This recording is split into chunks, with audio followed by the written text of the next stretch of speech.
حضرت امام حسین علیہ مقام علیہ السلام کی جنگ اور شہادت کے چند اہم مناظر۔ روز عاشوراء سردار قیام کربلا امام حسین علیہ السلام کی شہادت اس واقعہ کی جانسوزی اور ماتم سوگواری کا عروج ہے۔ اس طرح کہ قلم واقعہ کربلا کے اس حصہ کو لکھنے کا یارہ نہیں رکھتا۔ بعض مورخین اور مقتل نویسوں نے امام حسین علیہ السلام کی جنگ اور شہادت کی کیفیت کو بطور اختصار اور بعض نے بالتفصیل بیان کیا ہے اور مجموعی طور پر کچھ اختلاف اور فرق کے ساتھ لکھا ہے، لیکن کسی نے بھی اس واقعہ کی جزیات کی تحقیق صاف شفاف، منظم اور منطقی تصویر کشی نہیں کی۔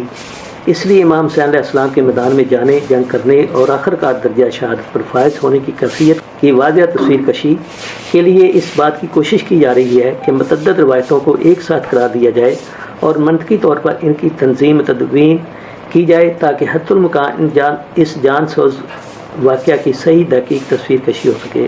ودائع امامت سپرد کرنا۔ امام حسین علیہ السلام نے میدان جنگ میں جانے سے پہلے جو اہم کام انجام دیے، ان میں ایک ودائع اور امامت اور میراث رسول اکرم صلی اللہ علیہ وآلہ وسلم کو اپنے بعد والے امام یعنی امام زین العابدین علیہ السلام کے سپرد کرنا تھا۔ ابو جارود نے اس بارے میں امام محمد باقر علیہ السلام سے نقل کیا ہے کہ آپ نے فرمایا، جب شہادت امام حسین علیہ السلام کا وقت آ پہنچا تو آپ نے اپنی بیٹی فاطمہ کو بلایا اور ایک لپیٹی ہوئی تحریر جو کہ ظاہراً وصیت تھی ان کے حوالے کیا۔ علی ابن حسین علیہ السلام یعنی امام سجاد علیہ السلام اس وقت بیمار تھے اور لوگ سوچ رہے تھے کہ وہ اس بیماری سے شفا یاب نہ ہوں گے جب امام حسین علیہ السلام شہید ہو گئے، تو فاطمہ نے اس تحریر کو علی ابن حسین علیہ السلام یعنی امام زین العابدین کے حوالے کر دیا۔ اس کے بعد امام محمد باقر علیہ السلام نے فرمایا، خدا کی قسم وہ نامہ ہمارے پاس موجود ہے۔ اہل حرم سے الوداع۔ لشکر عمر سعد کے پیدل سپاہیوں نے امام حسین علیہ السلام کے سپاہیوں پر داہنے اور بائیں جانب سے حملہ کیا اور ان کو شہید کر ڈالا، یہاں تک کہ امام علیہ السلام کے ساتھ 3 یا 4 آدمی کے علاوہ کوئی نہ بچا۔ جب امام علیہ السلام نے یہ حالت دیکھی تو بدن پر موجود لباس کے علاوہ ایک یمنی شلوار طلب کی جو آنکھوں کو خیرہ کرتی تھی، اسے جگہ جگہ سے چاک کیا تاکہ بعد شہادت دشمن آپ کے بدن سے غارت نہ کر لے جائے۔ اسے آپ نے پہنا۔ اس کے بعد امام علیہ السلام نے اہل حرم سے وداع کیا۔ اس وقت جناب سکینہ نالہ فریاد کر رہی تھیں۔ آپ نے انہیں سینے سے لگایا اور فرمایا، اے سکینہ، جان لو جب میری شہادت ہو جائے گی تو میرے بعد تمہاری گریہ طولانی ہو جائے گی۔ جب تک میرے بدن میں روح ہے، عشق حسرت میں میرے دل میں آگ نہ لگاؤ۔ اے عورتوں، میں سب سے برتر جب میں قتل کر دیا جاؤں تو تم اس کام گریہ زاری کے لیے زیادہ اولا اور حقدار ہو۔ امام حسین علیہ السلام میدان جنگ میں۔ اس کے بعد آپ دشمن کے لشکر کے سامنے آئے اور ایک خطبہ ارشاد فرمایا جس کی ابتدا اس طرح کی، اے اہل کوفہ، تمہارے لیے ہلاکت اور غم و اندوہ ہو، حیرانی اور سرگردانی ہو، تم نے ہمیں اپنی فریاد رسی کے لیے بلایا اور ہم تیزی سے اور تیار ہو کر تمہاری مدد کے لیے آئے، اور اس وقت تم نے ہماری مدد اور دفاع کے لیے تلوار اٹھانے کی بجائے ہمارے ہی خلاف تلوار کھینچ رکھی ہے۔ اس کے بعد آپ گھوڑے پر سوار ہوئے اور فرمایا، آنا ابن علی خیر من آل ہاشم۔ آپ نے دشمن کے میمنہ پر حملہ کیا اور اس طرح رجز پڑا، موت ذلت سے بہتر ہے اور ذلت جہنم جانے سے بہتر ہے۔ پھر آپ نے میسرہ پر حملہ کیا اور فرمایا، میں حسین ابن علی ہوں، میں اپنے والد کے خاندان کی حمایت کرتا ہوں، میں نے قسم کھائی ہے کہ سر تسلیم خم نہ کروں اور دین نبی صلی اللہ علیہ وآلہ وسلم کے لیے جان دے دوں۔ جہاد کے لیے عزم امام سجاد علیہ السلام۔ ادھر امام زین العابدین علیہ السلام خیمہ سے باہر آئے اور اس وقت بیمار تھے اور تلوار اٹھانے کی بھی طاقت نہیں رکھتے تھے۔ ام کلثوم نے پیچھے سے آواز دی، بیٹا واپس پلٹ آ۔ آپ نے فرمایا، اے پھپھی، مجھے چھوڑ دیجئے تاکہ میں فرزند رسول کے رکاب میں جنگ کروں اور ان کی مدد کروں۔ امام حسین علیہ السلام نے فرمایا، اے ام کلثوم، انہیں روکو اور خیمہ میں واپس لے جاؤ، اس لیے کہ زمین کو اہل بیت محمد صلی اللہ علیہ وآلہ وسلم کی نسل سے خالی نہیں ہونا چاہیے۔ جنگ کا آغاز اور نصرت طلب کرنا۔ امام حسین علیہ السلام طفل شیر خوار کو دفن کرنے کے بعد اٹھے، گھوڑے پر سوار ہوئے، لشکر یزیدی کے سامنے آئے اور ایک خطبہ ارشاد فرمایا۔ اس کے بعد اس حالت میں کہ شمشیر ہاتھ میں لیے شہادت کا قصد کیے ہوئے تھے، فرمایا، میں فرزند علی و بزرگ مرد خاندان ہاشم سے ہوں، میں جب بھی فخر کروں میرے لیے یہی کافی ہے۔ میرے جد رسول خدا صلی اللہ علیہ وآلہ وسلم گزشتہ لوگوں میں سب سے بہتر و برتر ہیں اور ہم لوگوں کے درمیان خدا کے روشن چراغ ہیں۔ میری ماں فاطمہ ہیں، نسل آمد سے میرے چچا جو جنت میں 2 پر والے ہیں، انہیں جعفر کہا جاتا ہے۔ بے شک ہمارے گھر میں خدا کی کتاب نازل ہوئی ہے اور ہدایت و وحی کو وہاں خیر کے ساتھ یاد کیا جاتا ہے۔ ہم تمام انسانوں کے لیے زمین کے امن و امان کا باعث ہیں۔ ہم دشمن پر حملہ کرتے ہیں اور لوگوں کے درمیان اس بات پر فخر کرتے ہیں ہم حوض کوثر کے مالک ہیں، ہم اپنے دوستداروں کو رسول اکرم صلی اللہ علیہ وسلم کے جام سے سیراب کریں گے، اور یہ بات ناقابل انکار ہے۔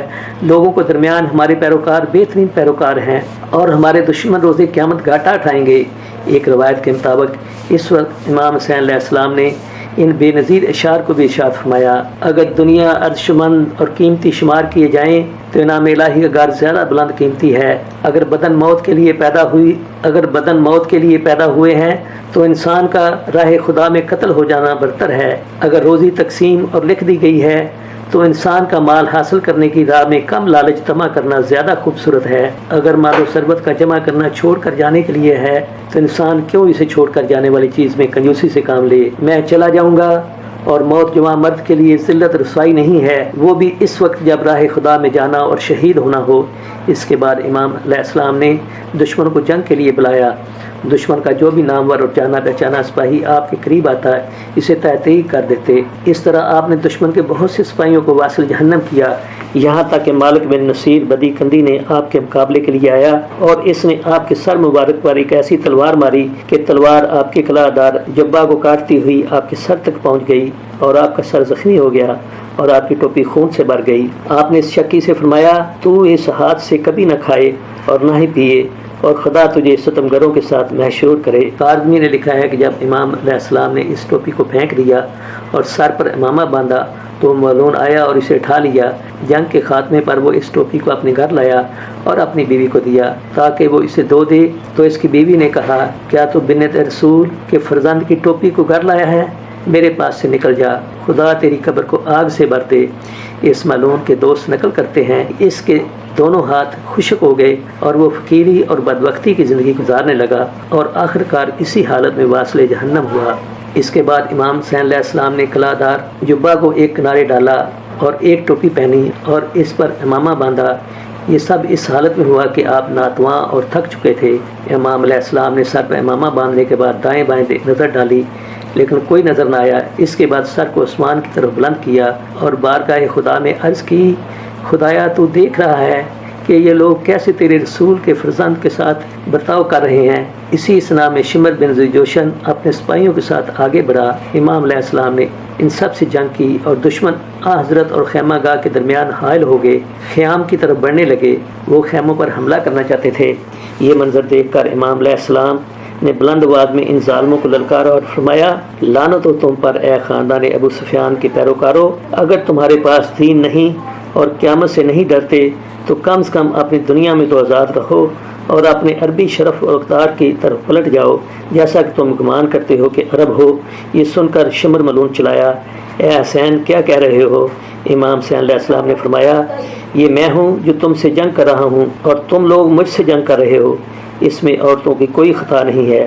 جب تک میں زندہ ہوں اپنے طاغیوں، سرکشوں، ظالموں اور جاہلوں کو میرے اہل حرم پر زیادتی سے دور رکھو۔ شمر نے کہا: اے فرزند فاطمہ، تمہاری بات صحیح ہے، ہم مانتے ہیں۔ اس کے بعد شمر نے اپنے ساتھیوں سے چلا کر کہا: اس آدمی کے اہل حرم سے دور ہو جاؤ، اس آدمی کے اہل حرم سے دور ہو جاؤ اور خود اس کی طرف جاؤ۔ میری جان کی قسم، وہ کریم اور بزرگوار مد مقابل ہے۔ کوفیوں نے ہر طرف سے امام علیہ السلام پر حملہ کر دیا۔ ان میں سے بعض ملائن یہ تھے: ابو جنوب عبد الرحمن جعفی، کاشم بن عمرو بن یزید جعفی، صالح بن وہب یرنی، سنان بن انس نخفی اور خولی بن یزید اصبہی۔ شمر اپنے سپاہیوں کی تشویش اور ترغیب کرتا جاتا کہ وہ امام مظلوم پر حملہ کریں۔ ابو جنوب جو ہتھیار سے ڈوبا ہوا تھا، جب شمر اس کے پاس سے گزرا تو اس نے کہا: حملہ کر۔ اس نے کہا: تو کیوں مجھ سے کہہ رہا ہے؟ دونوں نے ایک دوسرے کو گالیاں دیں۔ ابو جنوب جو ایک جسور آدمی تھا شمر سے بولا: خدا کی قسم، میں چاہتا ہوں کہ اس نیزہ کو تیری آنکھ میں ڈال دوں اور اس کاسا سے نکال لوں۔ شمر اس کے پاس سے یہ کہتے ہوئے ہٹ گیا: اگر میں تجھے کوئی نقصان پہنچا سکتا تو یقیناً یہ کام کرتا۔ اس کے بعد شمر نے پیدل سپاہیوں کے ساتھ مل کر امام حسین علیہ السلام پر حملہ کیا۔ امام ثابت قدم رہے اور شدید جنگ ہوتی رہی۔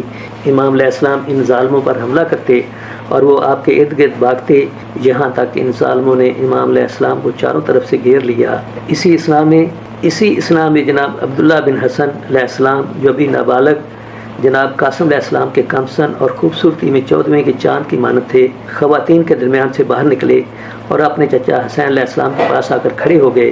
جناب زینب علیہ السلام نے انہیں روکنا چاہا، مگر وہ نہ رکے۔ امام علیہ السلام نے اپنی بہن سے فرمایا، اے بہن اسے روکو، لیکن عبداللہ نہ مانے، اصرار کرتے رہے اور کہہ رہے تھے، خدا کی قسم میں اپنے چچا سے جدا نہ ہوں گا۔ اسی دوران ابجس بن کعب نے امام علیہ السلام پر تلوار سے حملہ کرنا چاہا۔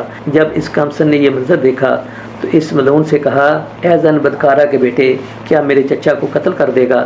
اس شکی نے امام کی جانب تلوار چلائی۔ ادھر عبداللہ نے اپنے دونوں ہاتھ تلوار کی طرف بڑھا دیے۔ تلوار ہاتھوں پر لگی اور ہاتھ کٹ کر کھال سے لٹک گئے۔ عبداللہ نے آواز دی، اے مادر گرامی۔ امام علیہ السلام نے عبداللہ کو آغوش میں لیا اور فرمایا، اے بھتیجے، جو مصیبت تجھ پر پڑی ہے اس پر صبر کر اور خدا سے خیر کی امید رکھ۔ خدا تجھے تیرے نیک آباء و اجداد رسول خدا علی بن طالب، حمزہ جعفر اور حسن بن علی علیہ السلام سے ملحق کرے گا۔ اس کے بعد امام علیہ السلام نے اپنے ہاتھوں کو عثمان کی طرف بلند کیا اور بارگاہ خدا میں عرض کیا، خدایا عثمان کی بارش کو ان پر روک دے اور انہیں زمین کی برکتوں سے محروم کر دے۔ خدایا اگر تو انہیں کچھ دنوں تک اپنی نعمتوں سے بہرہ مند کرے، ان کے درمیان تفرقہ اور جدائی ڈال دے اور انہیں فرقوں اور گروہوں میں بانٹ دے اور سارے حکمرانوں کو ان سے ناخوش کر دے، اس لیے کہ ان لوگوں نے مجھے دعوت دی تاکہ میری مدد کریں، لیکن انہوں نے مجھ پر ستم روا رکھا اور ہمیں قتل کیا۔ امام حسین علیہ السلام ان پر پے در پہ حملہ کرتے اور دشمن بھی آپ پر حملہ۔ اسی حالت میں آپ فرات کی جانب بھی جاتے اور جب بھی فرات سے قریب ہوتے دشمن آپ پر حملہ کرتے اور آپ کو دریائے فرات سے دور کر دیتے تھے۔ اسی اسنا میں ابو جنوب جعفی نامی شکی نے ایک تیر چلایا جو آپ کی پیشانی میں پیوست ہو گیا۔ آپ نے تیر کو نکال کر پھینکا، خون چہرہ اور ریش مبارک پر جاری ہو گیا۔ آپ نے بارگاہ الہی میں عرض کیا، خدایا تو دیکھ رہا ہے میں تیرے ان نافرمان اور سرکش بندوں کے ہاتھوں کس حالت میں ہوں۔ خدایا تو ان میں سے ایک ایک کو اپنے عذاب میں گرفتار کر اور انہیں نیست و نابود فرما، اور ان میں سے کسی ایک کو بھی روئے زمین پر باقی نہ رکھ اور انہیں کبھی معاف نہ فرمانا۔ اس کے بعد آپ نے دشمنوں پر ایک غصہ ور شیر کی طرح حملہ کیا۔ آپ جس کے پاس سے گزرتے اسے ایک ضرب لگاتے اور اسے زمین پر ڈھیر کر دیتے تھے۔ شجاعت حسینی۔ امام حسین علیہ السلام شجاعانہ اور بہادرانہ جنگ کر رہے تھے اور تیر اندازوں کی طرف سے بھی چوکس تھے۔ پے در پہ ہر فرصت میں دشمن کی فوج پر حملہ کرتے اور فرماتے جاتے، کیا ایک دوسرے کو میرے قتل پر ابھارتے ہو؟ میرے بعد کسی بھی بندہ خدا کو قتل نہ کرو گے کہ خدا کو میرے قتل سے زیادہ غضب نہ کرے۔ خدا کی قسم مجھے امید ہے کہ تمہاری ذلت و خواری کے بدلے خدا مجھے عزت و کرامت عطا فرمائے گا، اور پھر اسی طرح کہ تم سمجھ بھی نہ پاؤ تم سے میرا انتقام لے گا۔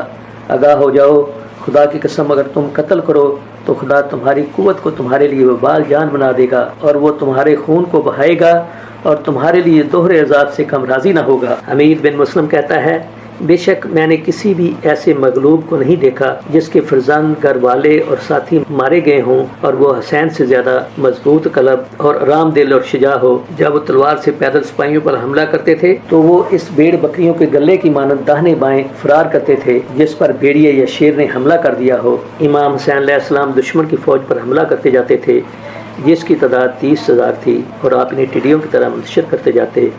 دشمن ان سے مقابلہ کرنے سے بھاگتے تھے۔ آپ ہر بار حملہ کر کے اپنے پہلی والی جگہ پر واپس آ جاتے اور فرماتے، لا حول ولا قوت الا باللہ العلی العظیم۔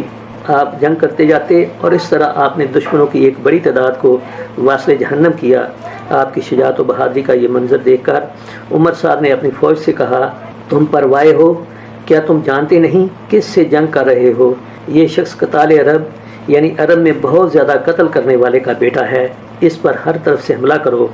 اس کے بعد نیزہ برداروں اور تیر اندازوں کی ایک بہت بڑی جماعت نے یہاں پر حملہ شروع کر دیا۔ شمر ملعون نے جب امام علیہ السلام کی شجاعت اور دلیرانہ جنگ کو دیکھا تو گھوڑ سواروں سے کہا کہ تیر انداز پیدل سپاہیوں کو پیچھے آ جائیں، اور تیر اندازوں کو تیر چلانے کا حکم دیا۔ ان ملعونوں نے اتنے تیر برسائے کہ آپ کا بدن مبارک تیروں میں چھپ گیا۔ آپ ذرا پیچھے ہٹے اور دشمن آپ کے سامنے آ کر کھڑے ہو گئے۔ عمر سعد امام حسین علیہ السلام کے قریب آیا۔ اسی دوران جناب زینب علیہ السلام خیمہ سے باہر آئیں اور یہ منظر دیکھ کر دل سوز انداز میں پکاریں، اے کاش آسمان زمین پر گر پڑتا۔ اس کے بعد عمر سعد کو مخاطب کر کے فرمایا، لعنت و تجھ پر اے عمر سعد، کیا ابو عبداللہ حسین علیہ السلام قتل کیے جائیں اور تو کھڑا تماشا دیکھتا رہے گا؟ راوی کہتا ہے گویا میں ابھی بھی عمر سعد کے آنسو دیکھ رہا ہوں جو اس کے رخساروں اور داڑھی پر بہہ رہے تھے۔ یہ سن کر عمر سعد نے جناب زینب کی جانب سے منہ پھیر لیا۔ جناب زینب علیہ السلام کی فریاد بلند ہوئی، کیا تم میں سے کوئی مسلمان نہیں ہے؟ کسی نے کوئی جواب نہ دیا۔ سعید بن عبیدہ نامی شخص جو کربلا میں موجود تھا وہ کہتا ہے اہل کوفہ کے ہمارے بزرگوں کی ایک جماعت ایک ٹیلے پر کھڑی گریا کر رہی تھی اور کہہ رہی تھی خدا بندہ اپنی نصرت اور کامیابی کو حسین پر نازل فرما۔ میں نے ان لوگوں سے کہا اے دشمنان خدا، کیوں تم لوگ ان کی مدد نہیں کرتے؟ صلح آپ کی کوشش۔ امام حسین علیہ السلام پیاسے تھے اور تشنگی مزید بڑھ چکی تھی۔ آپ فرات کے نزدیک گئے تاکہ پانی حاصل کریں۔ حسین بن نمیر نے ایک تیر مارا جو آپ کے دہن مبارک پر لگا۔ امام علیہ السلام نے دہن مبارک سے خون چلو میں لینا شروع کیا اور عثمان کی جانب پھینکنے لگے۔ اس کے بعد خدا کی حمد و ثنا کی اور اپنے ہاتھوں کو سمیٹ کر فرمایا خدایا انہیں نابود کر دے، ان سب کو ہلاکت کی گھاٹ اتار دے اور ان میں سے کسی ایک کو بھی روئے زمین پر باقی نہ رکھ۔ شہادت امام حسین علیہ السلام۔ امام حسین علیہ السلام نے اتنی جنگ کی کہ آپ کا پورا بدن مبارک زخموں سے چور چور ہو گیا اور جنگ کرتے کرتے تھک کر ایک جگہ کھڑے ہو گئے تاکہ ذرا آرام کر لیں۔ اسی حالت میں ایک پتھر آیا اور آپ کی پیشانی مبارک پر جا لگا اور پیشانی سے خون جاری ہو گیا۔ آپ نے پیرہن کے گوشے کو پکڑا تاکہ اس سے پیشانی کا خون صاف کر سکیں کہ اسی اسنا میں زہر سے بجھا ہوا ایک تیر آیا اور آپ کے قلب مطہر میں در آیا۔ امام علیہ السلام نے فرمایا بسم اللہ و باللہ و علی ملت رسول اللہ۔ سر مبارک کو آسمان کی جانب بلند کیا اور بارگاہ الہی میں عرض کیا خدایا تو جانتا ہے کہ یہ لوگ اس کو قتل کر رہے ہیں کہ روئے زمین پر جس کے علاوہ کوئی فرزند رسول نہیں ہے۔ اس کے بعد آپ نے تیر کو پکڑا اور اپنی پشت کی جانب سے کھینچ کر باہر نکالا۔ تیر نکلتے ہی آپ کے سینہ سے خون پرنالے کی طرح جاری ہو گیا۔ آپ نے دستہ مبارک کو زخم پر رکھا، جب خون سے بھر گیا تو عثمان کی جانب پھینک دیا۔ اس خون کا ایک قطرہ بھی زمین کی طرف واپس نہیں آیا۔ دوبارہ ہاتھ کو زخم پر رکھا، جب خون سے بھر گیا تو اسے اپنے سارے چہرے اور ریش مبارک پر مل لیا اور فرمایا خدا کی قسم میں اسی طرح خون آلود رہوں گا یہاں تک کہ اپنے جد محمد صلی اللہ علیہ وآلہ وسلم سے ملاقات کروں اور عرض کروں گا اے رسول خدا فلاں فلاں نے مجھے قتل کیا ہے۔ روایت کے مطابق روز عاشوراء کافی وقت گزر چکا تھا۔ اگر اہل کوفہ چاہتے تو حضرت کو قتل کر سکتے تھے، لیکن وہ اس بارے میں وقت کشی اور ٹال مٹول کر رہے تھے اور نہیں چاہتے تھے کہ قتل امام حسین علیہ السلام کے لیے قدم بڑھائیں۔ ایک دوسرے پر ٹال رہے تھے۔ ایک گروہ چاہتا تھا کہ دوسرا گروہ اس کام کو ختم کرے۔ اسی اسنا میں شمر اپنے سپاہیوں کے درمیان چلایا کیوں کھڑے ہوئے ہو؟ اس بارے میں کس چیز کا انتظار کر رہے ہو؟ تیروں نے اسے مجبور کر دیا ہے، اس پر حملہ کرو، تمہاری مائیں تمہارے سوگ میں بیٹھیں۔ اس فرمان کے بعد ظالموں نے ہر طرف سے حملہ کر دیا اور تلواروں نے آپ کو زمین گیر کر دیا۔ سب سے پہلا شکی جو امام کے پاس آیا زرہ بن شریک تمیمی تھا۔ اس نے آپ کے بھاؤں بازو پر ضرب لگائی۔ عمر بن طلحہ جافی نے بھی پیچھے سے شانے پر ایک زوردار ضرب لگائی۔ سنان بن انس ملعون نے بھی آپ گلے مبارک پر ایک تیر مارا۔ صالح بن وہب نے بھی امام کے پہلو میں ایک نیزہ مارا۔ ان زخموں اور ضربتوں کی تاب نہ لا کر آپ گھوڑے سے زمین پر آئے، اٹھے اور بیٹھے، تیر کو گلے سے باہر نکالا اور دونوں ہتھیلیوں کو ملا کر گلے کے نیچے لگایا۔ جب ہتھیلیاں خون سے بھر جاتی تو اپنے سر ریش پر ملتے اور فرماتے میں خدا سے اسی حالت میں ملاقات کروں گا، اس حالت میں کہ میرا حق غصب کیا گیا ہے۔ اس وقت دشمن آپ کے ارد گرد منتشر ہو گئے۔ اسی حالت میں آپ کبھی منہ کے بل زمین پر گر پڑتے اور کبھی اٹھ جاتے۔ اسی اسنا میں سنان بن انس ملعون آپ کے قریب آیا اور ایک ایسا نیزہ مارا کہ آپ زمین پر گر پڑے۔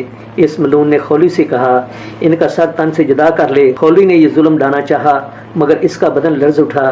سنان ملعون نے اسے کہا خدا تیرے بازوں کو کمزور اور تیرے ہاتھوں کو بدن سے جدا کرے۔ وہ یہ کہہ کر گھوڑے سے اترا اور امام کے سر مبارک کو تن سے جدا کیا اور خولی کو دے دیا۔ سنان ابن انس ایک جسور آدمی ہونے کے ساتھ ساتھ ایک احمق اور سبک مغز بھی تھا۔ وہ ابن سعد کے انعام کی امید میں امام کے سر مبارک کو حاصل کرنے کے درپے تھا۔ امام جعفر صادق علیہ السلام نے ابو مخنف کی روایت کے مطابق وہ اس خوف سے کہ کہیں ایسا نہ ہو کہ سر امام علیہ السلام اس کے ہاتھ سے نکل نہ جائے، کوفہ کا جو سپاہی بھی امام علیہ السلام کے نزدیک جاتا سنان اس پر حملہ کرتا اور اسے پیچھے ہٹا دیتا، یہاں تک کہ آخر وہ خود امام علیہ السلام کے نزدیک آیا، گلے مبارک کو کاٹا اور سر مبارک کو تن سے جدا کیا اور خولی کو دے دیا۔ شیخ صدوق نے امام جعفر صادق علیہ السلام سے نقل کیا ہے کہ آپ نے فرمایا جب امام علیہ السلام کے سارے اسباب انصار درجہ شہادت پر فائز ہو گئے تو امام علیہ السلام نے دائیں بائیں دیکھا، کوئی نظر نہ آیا۔ اپنے سر کو آسمان کی جانب بلند کیا اور بارگاہ پروردگار میں عرض کیا، خدایا تو دیکھ رہا ہے تیرے رسول کے فرزند کے ساتھ کیسا برتاؤ کیا جا رہا ہے۔ اسی دوران بنو کلاب کے افراد امام علیہ السلام اور پانی کے درمیان حائل ہو جاتے اور ایک شکی ایک تیر پھینکتا ہے جو آپ کے گلوے مبارک پر لگتا ہے اور آپ گھوڑے سے زمین پر گر پڑتے ہیں۔ تیر کو نکال کر دور پھینکتے ہیں، خون کو چلو میں لیتے ہیں۔ جب چلو بھر جاتا ہے تو اس سے سر اور ریش مبارک کو تر کر لیتے ہیں اور فرماتے ہیں، میں اسی حالت میں مظلوم اور خون میں غلطاں پروردگار سے ملاقات کروں گا۔ اس کے بعد آپ نے بائیں رخسار کو مٹی پر رکھا۔ دشمنان خدا سنان بن انس، شمر بن زی جوشن اور بہت سے دوسرے افراد شامی آگے بڑھے اور امام حسین علیہ السلام کے سرانے کھڑے ہو گئے اور ایک دوسرے سے کہنے لگے، کس چیز کا انتظار کر رہے ہو، اس کا کام تمام کر دو۔ اسی وقت سنان ابن انس کو اس پر خدا کی لعنت ہو گھوڑے سے اترا، امام حسین علیہ السلام کے ریشم مبارک کو پکڑا اور آپ کے گلے مبارک پر تلوار مارتا جاتا اور یہ کہتا جاتا، خدا کی قسم میں تیرے سر کو تن سے جدا کروں گا، جبکہ میں جانتا ہوں کہ تو رسول خدا کا فرزند اور ماں باپ کی طرف سے بافضیلت اور برتر ہے۔ خوارزمی کی روایت کے مطابق آخرکار امام علیہ السلام کا سر مطہر کو شمر ملعون نے تن سے جدا کیا۔ خوارزمی کا بیان ہے کہ شمر اور سنان حسین علیہ السلام کے قریب آئے، اس حالت میں کہ امام علیہ السلام کی چند سانسیں بچی تھیں اور پیاس کی شدت سے اپنی سوکھی زبان کو دہن مبارک میں پھرا رہے تھے۔ شمر ملعون نے کہا، اے فرزند ابو تراب، کیا تم ہی نہ تھے کہ گمان کرتے تھے کہ تمہارے باپ حوض کوثر پر جو ان کو دوست رکھے گا اسے سراب کریں گے؟ بس ذرا صبر کرو تاکہ ان کا ہاتھ سے پانی پیو۔ اسی وقت سنان ملعون نے کہا، ان کے سر کو پشت سے جدا کر۔ سنان نے کہا، خدا کی قسم میں ایسا نہیں کروں گا کہ اس کے جد میرے دشمن ہوں گے۔ شمر اس پر غصہ ہوا اور خود سینہ حسین پر بیٹھ گیا، آپ کی ریش مبارک کو پکڑا اور آپ کو قتل کرنا چاہتا تھا کہ حسین ابن علی علیہ السلام نے فرمایا، کیا تو مجھے قتل کرے گا؟ کیا تو نہیں جانتا کہ میں کون ہوں؟